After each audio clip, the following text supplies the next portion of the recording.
रही हो, बता तो दो क्या हुआ है, रिजल्ट क्या है। तो उसने कहा कि दीदी कैंसर है। दर्द चाहे जितना हो, मुझे अपनी कला को प्राथमिकता देनी है। आप मरते सिर्फ एक बार है जब आप ग्रेव में होते हैं। हर रोज नाचती हूँ और नचाती भी हूँ, तो मुझे लगता है डांस एक बहुत खूबसूरत जरिया है। डॉक्टर की सलाह थी कि कैंसर है, सर्जरी हुई है, आराम करो, जिंदगी का सवाल है। पर उनकी जिंदगी तो उनकी कला में बसती है। कीमोथेरेपी हुई, असहनीय दर्द था शरीर में, लेकिन अपनी कला कथक के आगे वो दर्द कहाँ महसूस होता। कीमोथेरेपी के ठीक बाद स्टेज पर ऐसी परफॉर्मेंस दी, कथक का ऐसा प्रदर्शन दिखाया कि वहाँ के लोग खुद को ताली बजाने से रोक नहीं पाए। ऐसी प्रेरणादायी महिला, नारी शक्ति का पर्याय अलकनंदा दास गुप्ता ने अपने जज्बे और हौसले के अनुभव TV9 के साथ साझा किए, जो यकीनन आपको ये सीख देकर जाएंगे कि भाई जीना इसी का नाम है। हजार बर्क उठे, हजार आंधियां उठें, वो फूल खिल के रहेंगे जो खिलने वाले हैं।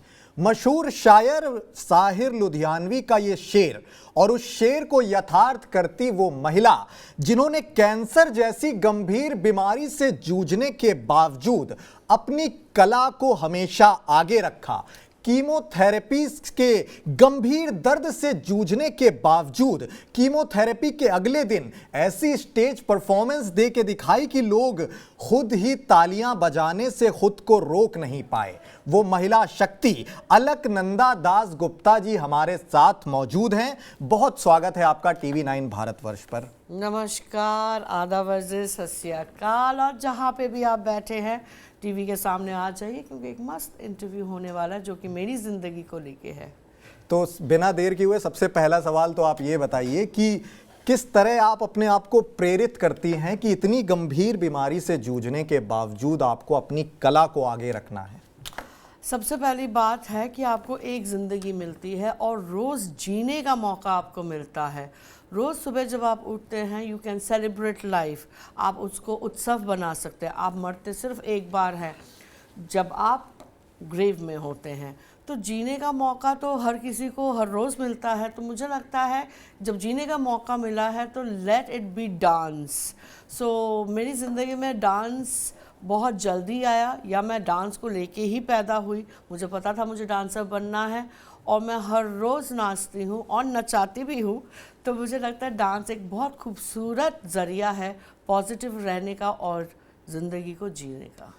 कैंसर जैसी जब स्थिति आती है, कोई सुनता भी है कीमोथेरेपी कैंसर, ऐसी स्थिति में लोग असहज हो जाते हैं, खौफ से भर जाते हैं। वो ये मान लेते हैं कि अब भाई मेरी ज़िंदगी जो है, मैं चंद दिन का मेहमान रह गया हूँ। उस स्थिति में डर नहीं लगा आपको? मेरे को डर नहीं लगता ज़िंदगी से। सबसे पहली बात है, मुझे ज़िंदगी में डर नहीं लगता। मैं ईश्वर से भी डरती नहीं हूँ। मैं कहती हूँ कि मैं भगवान से नहीं डरती हूँ, मैं भगवान से प्यार करती हूँ, मैं इश्क करती हूँ। और जब आप इश्क करते हो तो आप डरते नहीं हो, पर ऐसा कुछ नहीं करते हो जिसमें भगवान रूठ जाए या जिससे आप प्यार करते हो वो रूठ जाए। तो मैं अपने आप से कैसे रूठ सकती हूँ? तो मुझे यही था, जब मैंने कैंसर सुना, मुझे मेरी फ्रेंड गौरी दिवाकर ने बोला, मेरे फर्स्ट सर्जरी के बाद जब डॉक्टर ने बताया कि नहीं मुझे कुछ गड़बड़ लग रहा है और बायोप्सी होनी चाहिए इस लंप की, तो मुझे नहीं बताया गया था पहले। 15 दिन बाद जब रिपोर्ट आया तो गौरी दिवाकर ने मुझे बताया कि दीदी, और वो रोई जा रही थी। मैंने कहा रो क्यों रही हो, बता तो दो क्या हुआ है, रिजल्ट क्या है। तो उसने कहा कि दीदी कैंसर है। मैं कहा मैं मर थोड़ी ना रही हूँ, कैंसर है, इलाज हो जाएगा, कोई बात नहीं। तो मुझे ऐसे लगा कि वायरल फीवर है। मेडिकल साइंस इतनी आगे बढ़ चुकी है कि डरने की कोई बात ही नहीं है। और फिर मुझे लगा कि मैं तो डॉक्टर्स के पास पहुंचूंगी, बेस्ट ऑफ द डॉक्टर्स के पास पहुंचूंगी और इलाज होगा। और मेरी ज़िंदगी इतनी छोटी नहीं हो सकती है। ये कहते हैं ना, ज़िंदगी लंबी नहीं बड़ी करो। तो मुझे लगा कि यार मैं भगवान की फेवरेट चाइल्ड हूँ, इतनी जल्दी नहीं मरने वाली। तो मैंने गौरी को भी बोला कि यार मैं इतनी जल्दी मरूंगी नहीं, तुम लोगों को बहुत तंग करूंगी और फिर जाके मरूंगी 80-85 साल में। सो एक ये पॉजिटिवनेस था मेरे में, और है शायद मेरी ज़िंदगी में मेरे लिए, कि मैं यही सोचती हूँ कि हर दिन जीना है और आगे मेरे पास बहुत टाइम है। जी, बहुत इंस्पायरिंग स्टोरी है आपकी और लोग काफ़ी इंस्पायर होंगे इसको देख के। मैं ये चाहूँगा कि आप व्यूअर्स को ये डिटेल में बताएं कि किस तरह आपकी कब कीमोथेरेपी का दिन था और कब आपने ये प्लान किया कि मुझे स्टेज पे आना है, दर्द चाहे जितना हो, मुझे अपनी कला को प्राथमिकता देनी है। और पूरा समय के अनुसार आप बताइए कि किस तरह आपके कब कीमोथेरेपी हुई, कब आपको कैंसर की जानकारी हुई कि अब मुझे कैंसर है। ये हफ्ता मेरे लिए बहुत इम्पॉर्टेंट है क्योंकि यही हफ्ता है पिछले साल का जब मुझे पता चला कि मेरे बॉडी में चेंजेस हैं। हम लोग अपने आप को बहुत ध्यान नहीं देते हैं और हम औरतें जो हैं मेनोपॉज से जाते हैं और तब उसके बाद मुझे लगा कि मेरे में कुछ चेंजेस हैं और मुझे डॉक्टर के पास भागना चाहिए। तो मैं गायनोकोलॉजिस्ट के पास गई, उन्होंने कहा कि आप पहले एक अल्ट्रासाउंड करवाइए। तो अल्ट्रासाउंड में मेरी बहुत अच्छी फ्रेंड है डॉक्टर कंचन वर्मा, उन्होंने कहा कि कुछ गड़बड़ लग रहा है Alaknanda, let's do a CT scan. CT scan में वो लंप दिख गया। बात बता रही हैं? लास्ट ईयर 22 अप्रैल, इसी टाइम, इसी हफ्ते, एक साल हो गया है इस चीज़ को जाते हुए जर्नी से। तो उन्होंने कहा कि देख के बोला लंप है, ऑपरेशन चाहिए। मैंने कहा मेरा 3 हफ्ते बाद शो है, 7 मई को मेरा शो है महाराज, मैं तो नहीं सर्जरी करवाऊंगी। कहती कैंसर हो सकता है। मैंने कहा मुझे नहीं पता, अभी तक तो ऐसा मुझे कोई फीलिंग नहीं आया कि मुझे करना चाहिए या दर्द है या कुछ ऐसा है। मुझे थोड़ा चेंज लगा तो मैंने टेस्ट करवा लिया। मुझे अगर पता नहीं होता, टेस्ट नहीं करवाती तो पता भी नहीं चलता। पर ये ज़रूरी है कि आप टेस्ट ज़रूर करवाएं जब भी आपको कुछ अबनॉर्मल लगे अपने शरीर में। तो फिर मैं चुप थी, मैंने किसी को बताया नहीं कि मेरे को ऐसा ओवरी में लंप है या कुछ है। मैंने पहले अपना शो किया महाराज 7 मई को और बहुत सक्सेसफुल शो रहा और तब मैंने अपने पेरेंट्स को बताया कि हाँ मेरे ओवरी में लंप है और गौरी दिवाकर को बताया कि ऐसा है। और मैं सेकंड ओपिनियन के लिए ढूंढने के लिए मैं चालू हो गई। तो मुझे रश्मि भाटिया मेरी फ्रेंड है, उन्होंने कहा कि आप दीदी चलोगे मेरे साथ, मेरी एक भाभी है वो गायनोकोलॉजिस्ट है। तो वैसे मैं पहुंची डॉक्टर मीनाक्षी आहूजा जी के पास, उन्हें फिर से सारे टेस्ट करवाए, कहा हाँ लंप तो है and we need to operate it. तो 24 मई को मेरा फर्स्ट लेज़र ऑपरेशन हुआ जो कि 4-5 घंटे का होने वाला था, उसको लग गए 12 घंटे। वहाँ पे गौरी दिवाकर, रश्मि भाटिया मेरी सिस्टर भी थी एंड एवरीबडी वॉज टेंस। सबको ऐसा लगा कि इतना टाइम लग गया, क्या हो गया है, ऑक्सीजन लेवल भी कम हो रहा था।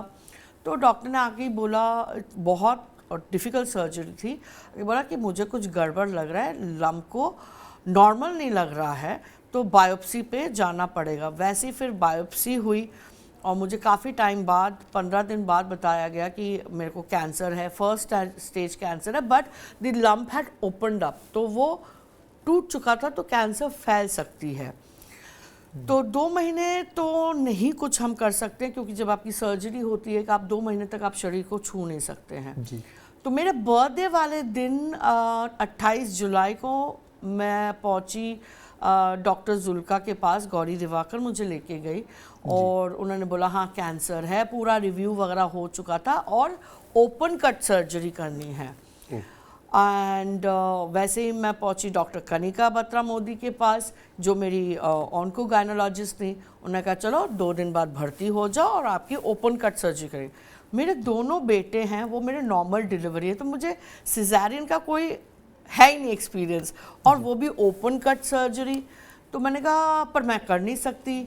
कहते क्यों नहीं कर सकती? मैंने कहा मेरे 2 और शोज़ है 7 अगस्त और 14 अगस्त, मैं तो नहीं करूँगी अभी।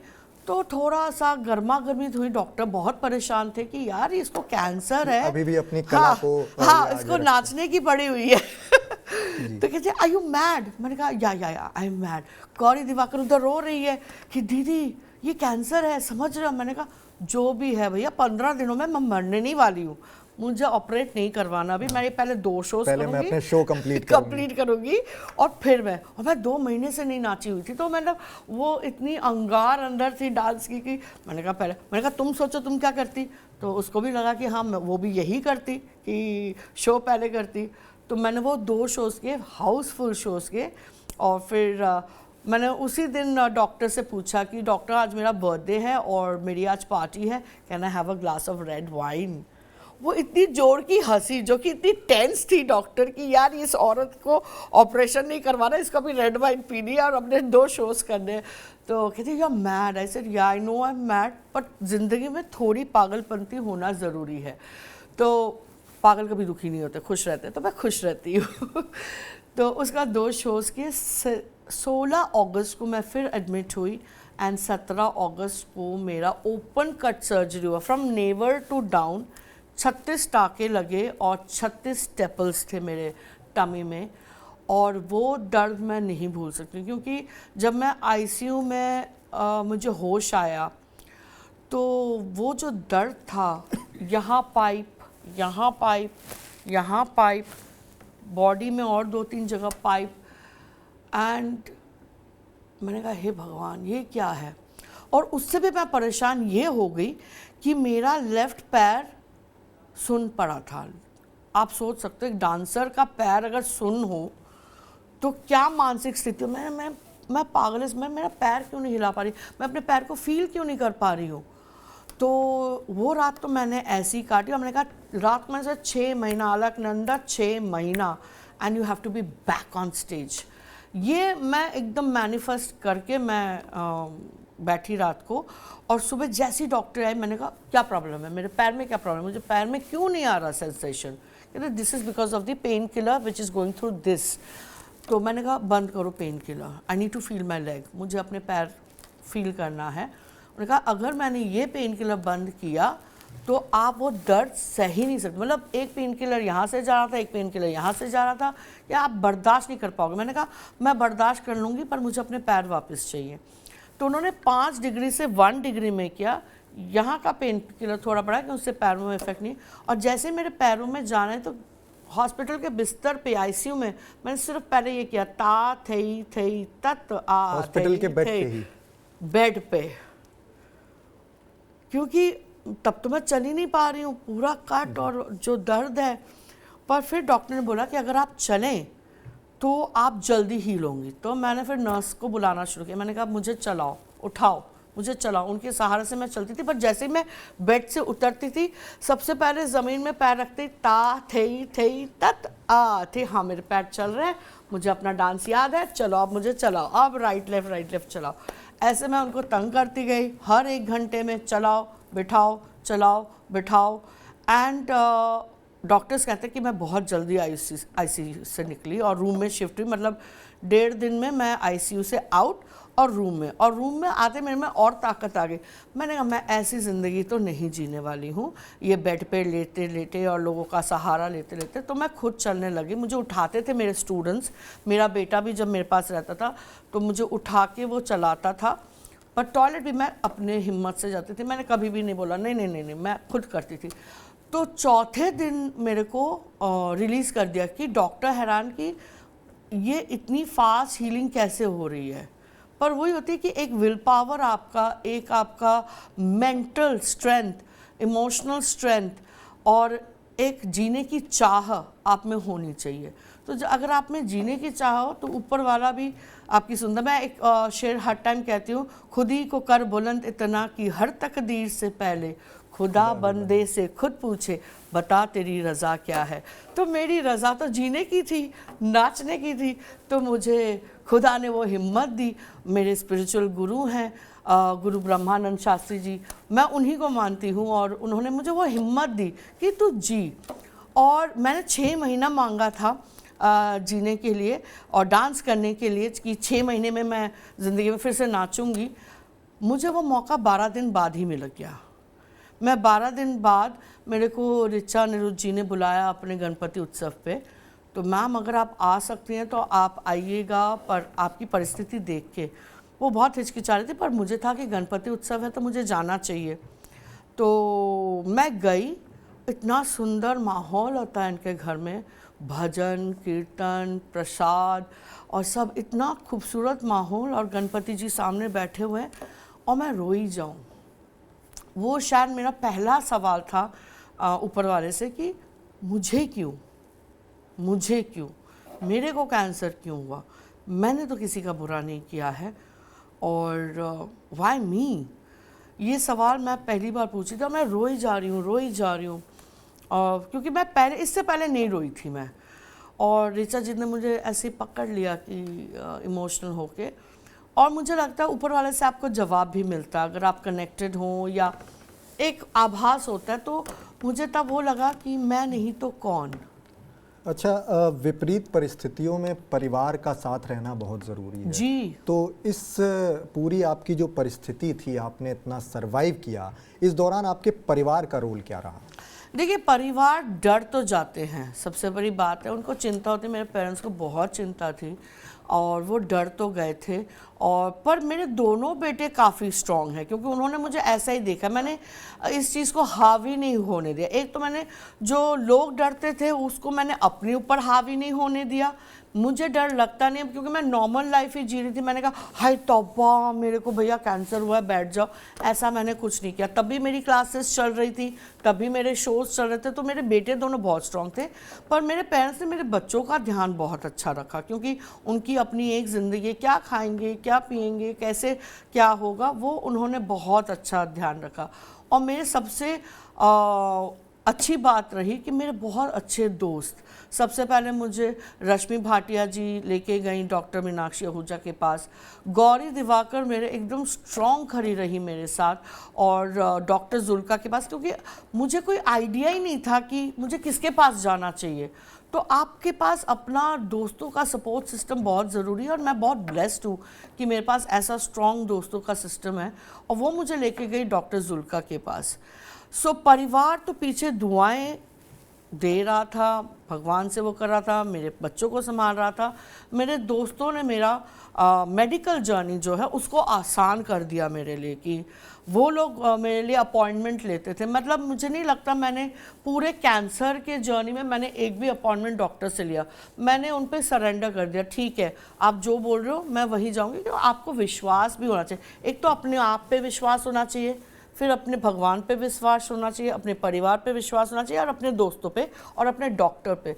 तो मुझे लगता है मुझे ये सारी चीज़ें बेस्ट मिली।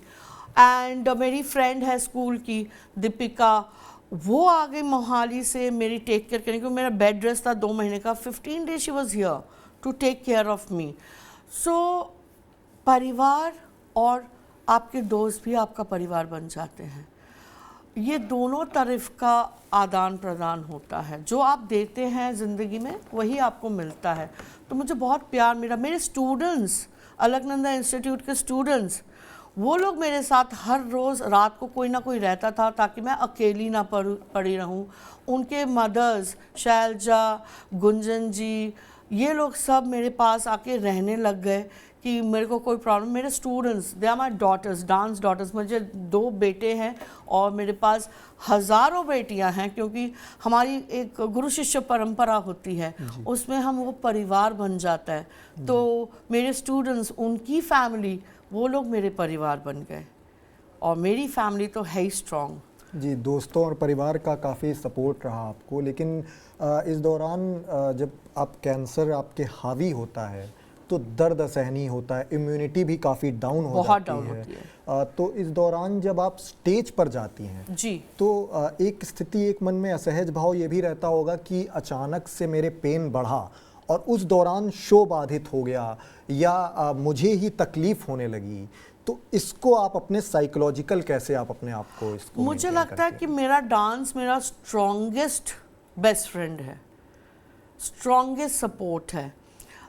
जब आप नाचते हो, जब आप पेन हो रहा है, अगर आप अपना ध्यान भटकाओ, म्यूज़िक चला दो, म्यूज़िक में अपना ध्यान दे दो, फिर आप नाचना।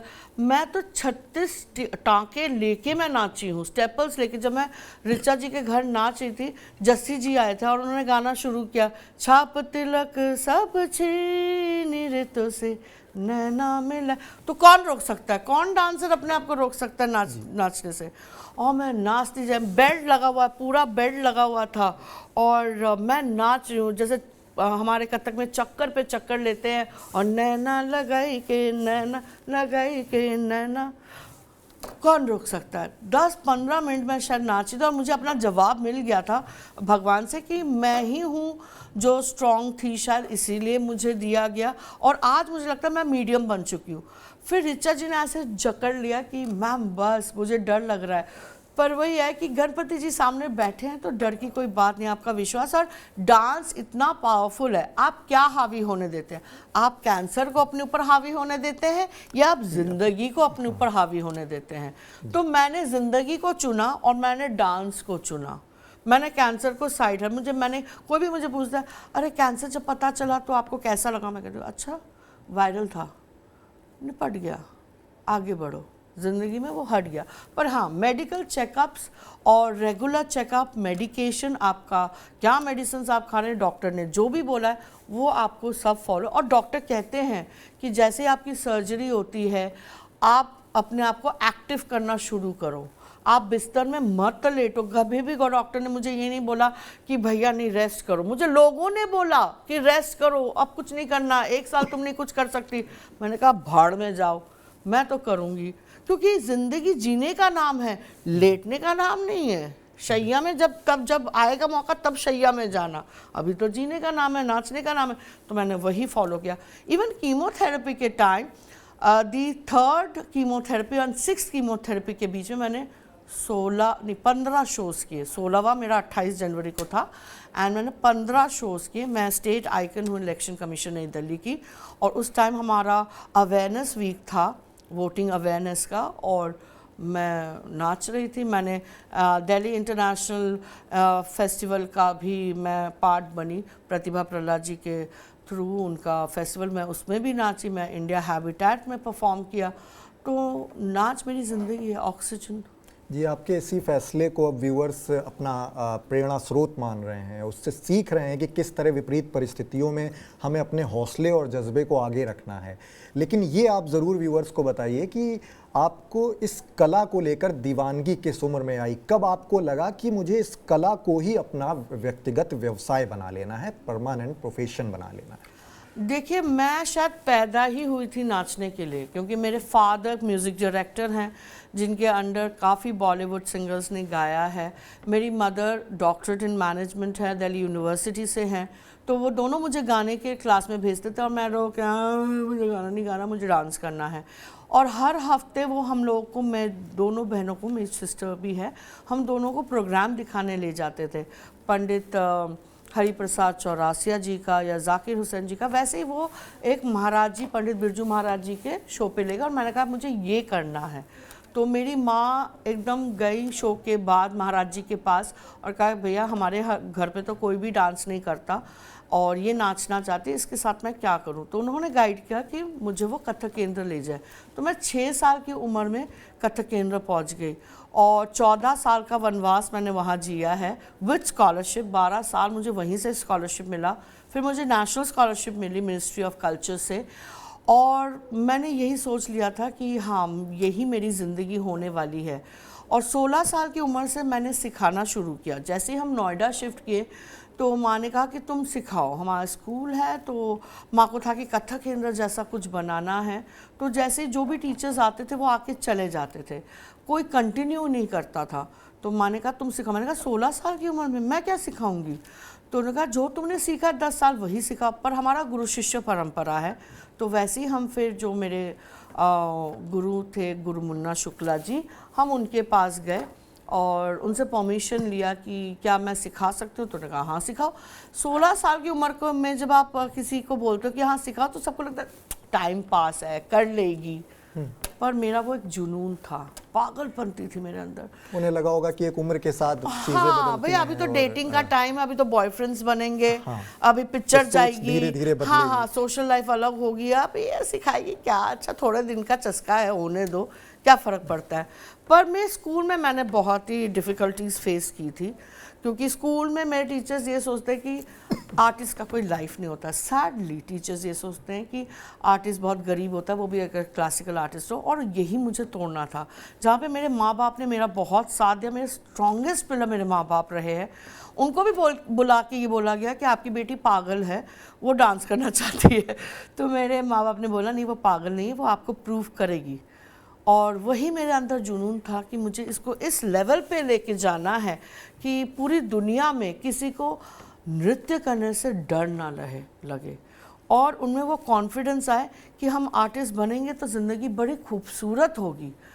तो एक तो वो जुनून था, मेहनत करने की आदत थी। माँ सुबह 4 बजे उठा देती थी रियाज करने के लिए, और एक था कुछ तो बनना है, कुछ तो इस ज़िंदगी में करना है। तो वो जुनूनियत ने मेरे को आगे लेते गई, और मैं इनफैक्ट अपनी 3rd मंथ प्रेगनेंसी में भी नाची हूँ। जब मेरा पहला प्रेगनेंसी हुआ, मेरा बड़ा बेटा जॉय मेरे साथ था, और मैं 4th मंथ 5th मंथ मैंने साउथ कोरिया जेजू आइलैंड्स में पूरा परफॉर्मेंस किया है 1.5 महीना, एंड 2 परफॉर्मेंस डे। और कोई 9 चक्कर और 27 चक्कर में मैंने कोई काम चोरी नहीं की। सो ज़िंदगी में नृत्य ही ने मेरे को ताकत दी। आज मेरा बेटा 21 साल का है। तो मुझे लगता है अगर आप में वो विल पावर हो, आप में वो शक्ति हो, मेंटल स्ट्रेंथ, इमोशनल स्ट्रेंथ हो, तो आप ये कर सकती हैं।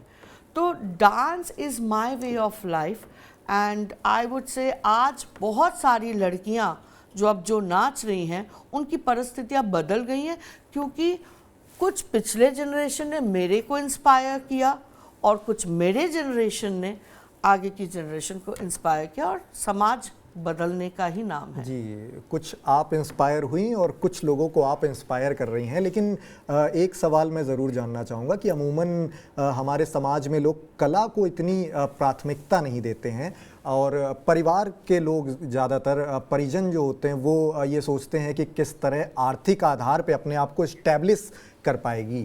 तो आपने अपने परिवार वालों को कैसे मनाया कि मेरा आर्थिक आधार पे भी मैं अपने आप को इस्टेब्लिश इसी कला के ज़रिए करूँगी? देखिए, एक तो मैं बोलूँगी कि मैं बहुत ब्लेस्ड चाइल्ड हूँ कि मेरे परिवार ने मेरा साथ दिया। मेरे फादर भी एक म्यूजिशियन है, म्यूज़िक डायरेक्टर हैं।